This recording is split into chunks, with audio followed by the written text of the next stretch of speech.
Once you have the model created, you're going to want to put it on the drawing sheet. Before you put it on the drawing sheet, you're going to always want to save it. And then go File, New, and choose a drawing in the drawing area here. I'm going to use an ANSI inch drawing typically. Say Create. Now it's going to by default put on a D-size paper. We're going to want to change that. Go up to Drawing Resources, click on that plus sign, click on the plus sign next to Sheet Formats, and then find B size. You can ignore when it says 2 view. We can put as many views as can fit. If you double click on that and then say OK, it'll switch to a B size. And the software will try to figure out what it thinks, depending on how you drew it, which is the front view. You can right click, click on Edit View, and then you can change that view to be anything that you want it to be until you decide it's the proper view. Remember, try to show the most information, fewest hidden lines,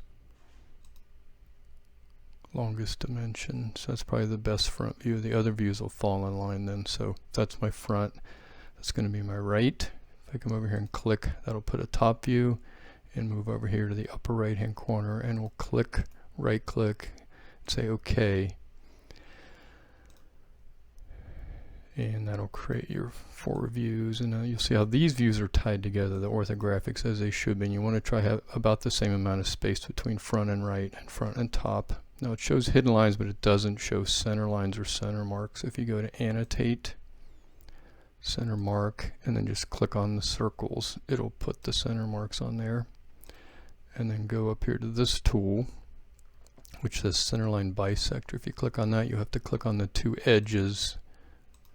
In that case, the sides of the hole. Same here, sides of the holes. Until you have all the center lines and center marks covered. Takes care of that. Then we'll want to add dimensions.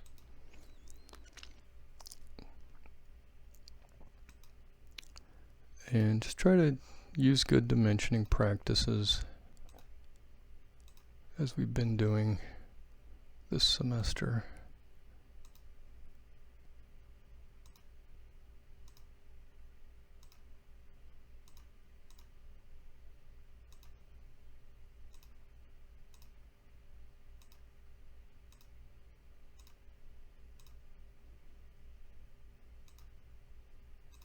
Make sure all your features get dimensioned.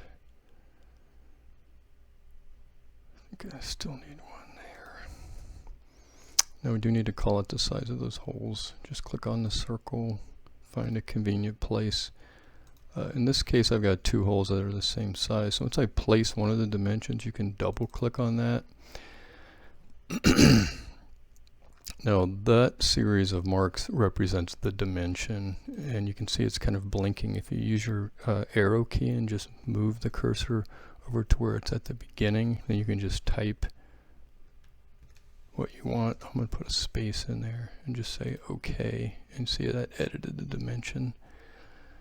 So that pretty much completes the dimensions, I believe.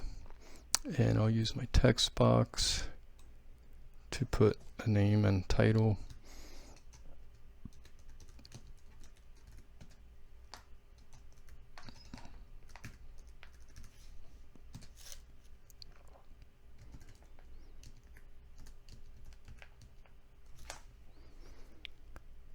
And say OK, and then you'll want to save that.